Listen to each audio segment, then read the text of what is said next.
Annual டேனா எவ்வளோ ஹாப்பியாக இருக்குங்க. 90s கிட்ஸ்க்கு தெரிஞ்சிருக்கும். நம்ம எந்த காசும் செலவு பண்ண வேண்டியதில்ல. ஸ்கூலில் இருக்கவங்களே எல்லாம் போட்டு ஜாலியாக ஆனுவல் டே கொண்டாடிட்டு, அது வந்து நம்ம ஸ்கூலில் படிக்கிற ஒரு பெரிய ஃபங்க்ஷன். நம்மளுக்காக ஸ்கூல் செய்கிற மாதிரி இருக்கும், நம்ம ஹாப்பினஸ்க்காக. 90s கிட்ஸ்னால் கண்டிப்பாக தெரிஞ்சிருக்கும். இப்போ இருக்க ஜென்ரேஷனில் பார்த்தீங்கன்னா, பாப்பா ஸ்கூலில் ஆனுவல் டே கொண்டாடுறாங்க. ஈச் பர்சனுக்கு 2200 கேட்குறாங்க. அதுவும் பார்ட்டிசிபேஷன் கம்பல்சரியாமல் எல்லோரும் கண்டிப்பாக பார்ட்டிசிபேட் பண்ணியிருக்கணுமாமா. இது என்ன அநியாயம் அப்படிங்கிறது எனக்கே தெரியல. ஒருத்தருக்கு 2500 அதுவும் ஒரு நாளைக்குங்காங்க.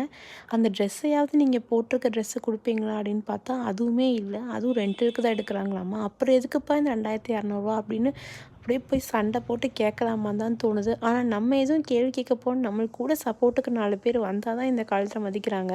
ஒரே ஆள் போய் கேள்வி கேட்டால் என்னங்க பண்ணுறது? பிஸ்டம் இருந்தால் இருங்க, என்ன ஸ்கூல் சேஞ்ச் பண்ணிக்கோங்கிற மாதிரி பேசுகிறாங்க. என்னடா உலகம் இப்படி ஆயிடுச்சு அப்படிங்கிற மாதிரி தான் இருக்குது. இன்னொன்று அந்த 2500 சரி ஓகே, பேரண்ட்ஸ் வரவங்களுக்கு வந்து டின்னரு லஞ்சு ஏதாவது ரெடி பண்ணி கொடுப்பீங்களா? அதெல்லாம் எதுவுமே கிடையாதாம்மா. ஸ்டூடெண்ட்ஸ்க்கு ஸ்நாக்ஸ் அண்ட் டின்னர் கொடுப்பாங்களாம்மா. எங்கள் குட்டி குழந்தைங்க என்னங்க சாப்பிட போகுது? ஒரு இட்லி கூட சாப்பிடாது அந்த டைமில். என்ன பண்ணுறாங்கன்னு தெரியலைங்க. ஆக மொத்தத்தில் இது பேர் கொள்ளையா இல்லை என்னன்னு தெரியல.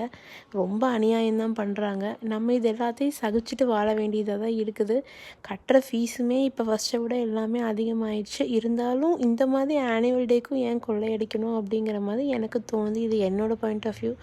உங்கள் பாயிண்ட் ஆஃப் வியூ என்ன அப்படிங்கிறத மறக்காமல் கமெண்ட்டில் சொல்லுங்கள். உங்கள் குழந்தைங்க படிக்கிற ஸ்கூலில் இதே மாதிரி எவ்வளோ கேட்குறாங்க ஆனுவல் டேக்கு, இல்லை ஃப்ரீயாக நடத்துகிறாங்களா அப்படிங்கிறதையும் மறக்காமல் கமெண்ட்டில் ஷேர் பண்ணுங்கள்.